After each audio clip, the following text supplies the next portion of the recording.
كنتم خير أمة أخرجت للناس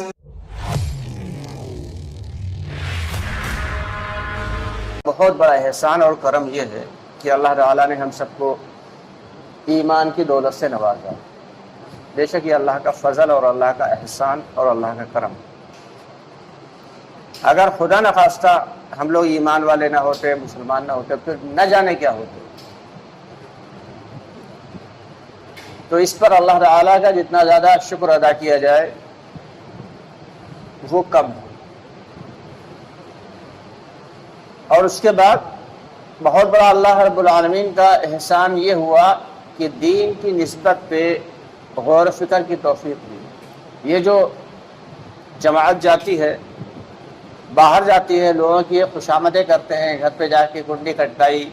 اور گھر پہ جا کے بیل بجائی، لوگوں کو گھروں سے نکالا کہ بھائی چلو اللہ کے بندے اللہ کی بات لے کے آئے ہیں، چل کے بات سن لو، انشاءاللہ نفع ہوگا، خوشامد کر کے۔ دوستو آگے بڑھنے سے پہلے ہمارے چینل کو سبسکرائب ضرور کر لیں اور ہماری ویڈیوز کو زیادہ سے زیادہ لوگوں تک شیئر کریں۔ خوشامد کر کے انہیں مسجد تک لانا اور پھر دین کی بات انہیں بتانا۔ اور دین کی باتوں میں کیا ہے کہ اللہ کے احکامات اور نبی پاک صلی اللہ علیہ وسلم کا طریقہ ہماری زندگی میں کیسے آ جائے یہ سمجھانا۔ یہ دوستو آج کا کام نہیں ہے، یہ ہر نبی کی محنت تھی، اور یہ کوئی چھوٹا موٹا عمل نہیں ہے، یہ بہت بڑا کام ہے۔ بظاہر تو یہ لگتا ہے کہ چند لوگ چلے گئے اور جا کے بھائیوں کو بلانے کے لیے اور چند لوگ یہاں پہ بیٹھے بات کر رہے ہیں، لیکن یہ بات کرنا اللہ رب العالمین کو بے حد پسند ہے،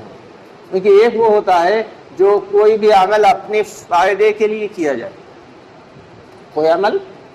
صرف اپنے فائدے کے لیے کیا جائے۔ اور دعوت کی خاصیت یہ ہے کہ دعوت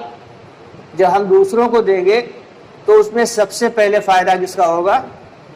ہمارا اپنا فائدہ ہوگا۔ اور پھر کس کا فائدہ ہوگا؟ کہ جس کو دعوت دی جا رہی ہے اس کا فائدہ۔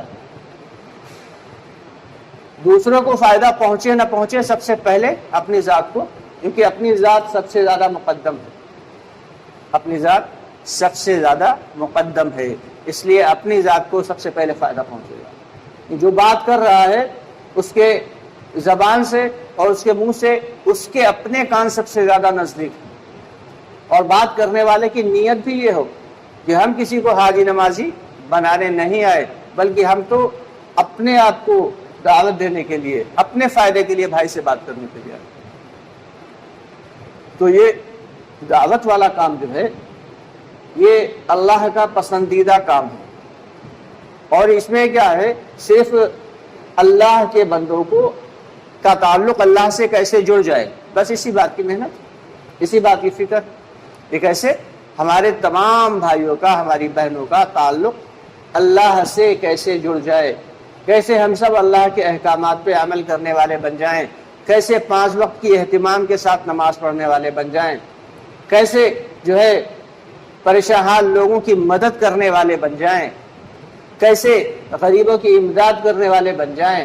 کیسے ہم سچ بولنے والے بن جائیں، کیسے ہم جھوٹ سے بچنے والے بن جائیں، کیسے غیبت سے بچنے والے بن جائیں، کیسے پڑوسیوں کے ساتھ اچھا سلوک کرنے والے بن جائیں، کیسے اپنے رشتہ داروں کے ساتھ اچھا سلوک کرنے والے بن جائیں، کیسے صلہ رحمی کرنے والے بن جائیں، کیسے ہمارے اخلاق بہتر ہو جائیں، کیسے ہمارے معاملات، ہمارا کردار اچھا ہو جائے، صرف اسی بات کی محنت ہے کہ ہماری دنیا اور ہماری آخرت دونوں بہترین بن جائیں۔ دعوت کی محنت کا خاصہ ہی یہ ہے کہ کیسے ہماری اور کیسے ہمارے تمام بھائی بہنوں کی دنیا اور آخرت، کیونکہ اللہ رب العالمین نے دین میں دنیا کی بھی بھلائی رکھی ہے اور آخرت کی بھی بھلائی رکھی ہے۔ دین میں دنیا کی بھی بھلائی ہے، جب آدمی دین پہ چلے گا تو پھر اللہ تعالیٰ اسے دنیا میں چین و سکون کی زندگی اور آخرت میں ہمیشہ ہمیش کی جنت عطا فرمائے۔ دنیا میں عزت کی روزی اور آخرت میں بیش بہا نعمتیں عطا فرمائے۔ دنیا میں چین و سکون اور آخرت میں ہمیشہ ہمیشہ کی جنت عطا فرمائے۔ دین پر اللہ تعالیٰ نے یہ تمام چیزیں رکھی۔ دنیا کی جتنی بھی محنتیں ہیں کسی محنت پر کوئی وعدہ نہیں، دنیا کی جتنے بھی مجلسیں ہیں کسی مجلس پر کوئی وعدہ نہیں ہے۔ دین کی چھوٹی سے چھوٹی مجلس ہو، دین کی چھوٹی سے چھوٹی محنت ہو، اس پر اللہ تعالیٰ کے بہت بڑے بڑے وعدے ہیں۔ اسی لیے جو ہے وہ ہم لوگوں کی خوشامدیں کر کے اللہ کے راستے میں نکالا بھی جاتا ہے، خوشامدیں کر کے گشت کے دوران بھی مسجد تک لایا جاتا ہے تاکہ ہمارے بھائی بھی نماز پڑھنے والے بن جائیں، ہمارا بھائی بھی پاک رہنے والا بن جائے، اور وہ گھروں پہ جا کے جو ہے بہنوں کو بھی اور بچوں کو بھی اللہ کے حکم اور نبی کے طریقے پر چلنے کی فکر دلائے۔ اسی لیے صرف یہ دعوت کی محنت ہے، باقی اس کا کوئی خاص دنیا کا فائدہ نہیں، بلکہ اس پر تو دنیا کے فائدے اور آخرت دونوں کے فائدے ہیں۔ باقی دنیا کی جتنی محنتیں ہیں ان میں صرف دنیا کا فائدہ ہے، اور وہ بھی ہو یا نہ ہو کنفرم نہیں، لیکن دین کی محنت پہ دنیا میں بھی چین و سکون، عزت، عافیت، اور آخرت میں بھی ہمیشہ ہمیشہ کی جنت۔ اور جنت میں اللہ تعالیٰ نے ایسی ایسی نعمتیں رکھی ہیں جس میں خود اللہ تعالیٰ فرماتے ہیں کہ ہم نے تمہارے لیے جنت میں ایسی نعمتیں رکھی ہیں کہ نہ تمہارے کانوں نے کبھی سنی ہوگی، نہ تمہاری آنکھوں نے کبھی دیکھی ہوگی، اور نہ ہی تمہارے دل پر کبھی ویسا خیال گزرا ہوگا۔ تو اس لیے ہم سب کو دنیا میں بھی اور آخرت میں بھی اگر سکون چاہیے ہے تو اللہ کے حکم اور نبی کے طریقے پہ چلنا ضروری ہے۔ نبی پاک صلی اللہ علیہ وسلم کا طریقہ کار کیا تھا کہ دشمنوں کے ساتھ بھی بھلائی کا، عافیت کا، درگزر کا معاملہ فرماتے ہیں، اور اپنوں کے ساتھ محبت کا، اخوت کا، بھائی چارے کا معاملہ فرماتے ہیں۔ صحابہ کرام کی ایسی جو ہے محنت کی تھی صحابہ کرام رضی اللہ تعالیٰ عنہم اجمعین پر حضور پاک صلی اللہ علیہ وسلم نے، کہ صحابہ کرام کی زندگی بھی نہایت بہترین بن گئی تھی۔ چنانچہ ایک قصہ آتا ہے کہ ایک صاحب مہمان ہوئے، مسجد نبی میں آئے، باہر کے تھے، آپ صلی اللہ علیہ وسلم نے پوچھا کہ بھائی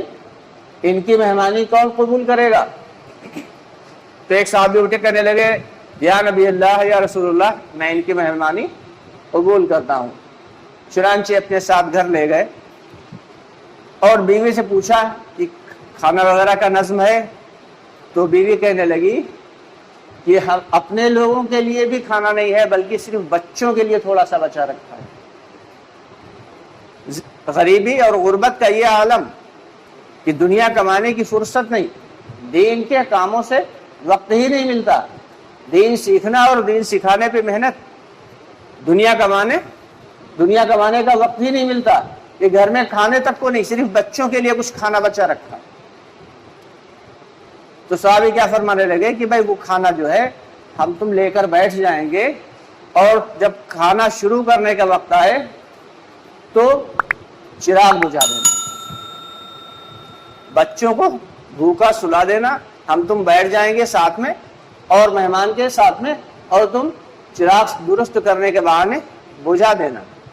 چراغ درست کرنے کے بہانے ان کی اہلیہ نے چراغ کو بجھا دیا، اور یہ لوگ کھاتے سبھی لوگ منہ چلاتے رہے، لیکن جب کھا کے اٹھے تو دیکھے کھانا تو اتنا ہی رکھا ہوا تھا جتنا کھانا سامنے رکھا گیا تھا۔ یعنی ان صاحب جو مہمان بنے تھے انہیں بھی ایک خیال تھا کہ لگتا ہے ان کے یہاں کھانا بہت کم ہے، اسی لیے انہوں نے بھی نہیں کھایا، انہوں نے سوچا میزبان کھا لیں، اور میزبان نے سوچا مہمان کھا لیں، اور بچوں کو بھوکا سلایا اور کھانا رکھا رہا۔ یعنی ایک دوسرے کا اتنا اکرام کرنا آ گیا تھا، ایسا ایثار کرنا آ گیا تھا کہ صحابہ کرام رضی اللہ تعالیٰ عنہم اجمعین کی زندگی میں کہ ہمارا بھائی فائدے میں رہے، ہم نقصان میں پہنچ جائیں تو پہنچ جائیں۔ آج ٹھیک اس کا الٹا ہو گیا۔ آج کیا معاملہ ہے کہ کسی بھی طریقے سے اپنے بھائی کے پاؤں پہ بھی پاؤں رکھ کے اگر اوپر چڑھنے کو مل رہا ہے تو ہم اوپر نکل جائیں اور اسے نیچے گرا دیں۔ تو اس لیے ہم سب کی ذمہ داری یہ ہے کہ آپس میں پیار، محبت، اخوت، بھائی چارگی، جب تک یہ نہیں آئے گا تب تک ہم کتنی بھی نمازیں پڑھ لیں، ہم کتنے بھی روزے رکھ لیں اور کتنی بھی تسبیحات صبح سے شام تک پڑھ لیں،